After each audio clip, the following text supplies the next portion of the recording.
اگر کسی آدمی نے وضو کر لیا پھر اس کا کان بہہ پڑا تو اس طریقے سے کان بہہ جانے کی صورت میں کیا وضو ٹوٹ جاتا ہے؟ اس کا شرعی حکم کیا ہے کہ کان کے بہنے سے وضو کا کیا حکم ہے؟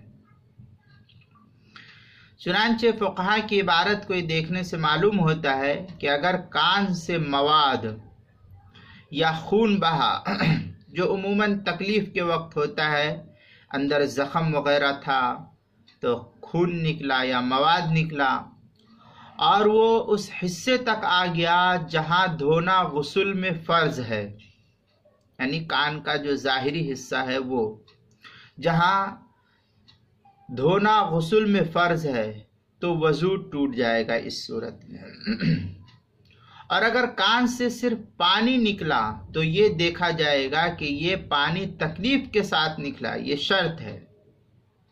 جس کے کان میں پانی نکلا ہو تو دیکھا یہ جائے گا کہ یہ پانی تکلیف کے ساتھ نکلا ہے یا بلا تکلیف کے نکلا ہے۔ اگر بلا تکلیف نکلا ہے تو وضو نہیں ٹوٹے گا، یہ قید ہے اس کے اندر۔ بلا تکلیف نکلا ہے تب وضو نہیں ٹوٹے گا، اور اگر تکلیف کے ساتھ نکلا ہے تو پھر اس صورت میں فقہا لکھتے ہیں کہ وضو ٹوٹ جائے گا، اس لیے کہ جو تکلیف کے ساتھ پانی نکلا ہے عموماً یہ زخم وغیرہ سے رس کر کے نکلا ہے، جس کی وجہ سے وضو کے ٹوٹنے کا حکم فقہا نے نافذ کیا ہے۔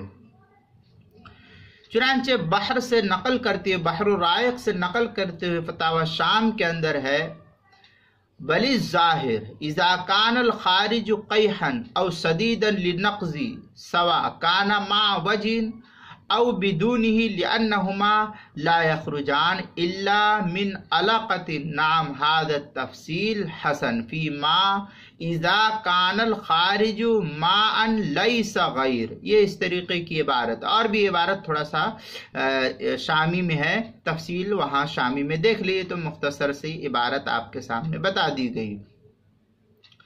چنانچہ فتاوی شام جو زکریا بک ڈیپو دیوبند کا ہندی نسخہ چھپا ہوا اس کی پہلی جلد 279 صفحے پر، اور بیروت کا چھپا ہوا اس کی پہلی جلد 251 صفحے پر، کتاب المسائل اس کی پہلی جلد صفحہ 162 پر اس مسئلے کو نقل کیا ہے۔ یہاں بھی اس مسئلے کی تفصیل کو دیکھ سکتے ہیں۔